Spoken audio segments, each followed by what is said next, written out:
Hey everybody, it's Neil, and check out what I have here. I have a fruit fly trap. So we'll open this thing up and show you guys what it is and how it works. I don't think I have any fruit flies necessarily in here right now, but the concept is solid. So here's the manual. If you need it, you can probably pause it and zoom in. But here we go, and this is how it kind of works here.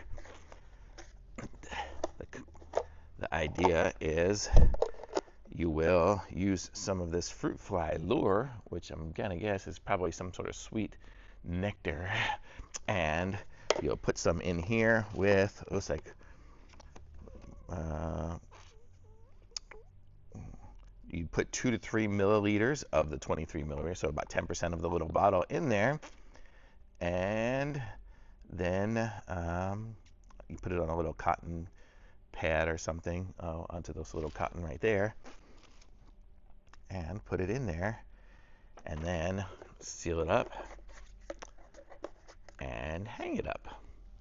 And it should, the fruit flies will go in, and I guess they go in and they kind of eat this wonderful nectar, and then they don't come back out. So that's the concept of this, and seems like a good idea. This is what it looks like here. It actually looks kind of attractive. Probably once it's filled with little bugs, it won't look quite as attractive, but it looks nice, so I can keep this in the kitchen and keep the bugs out, which is the idea. So I'm going to say this is a nice little attractive fruit fly trap, and I like it. Thumbs up.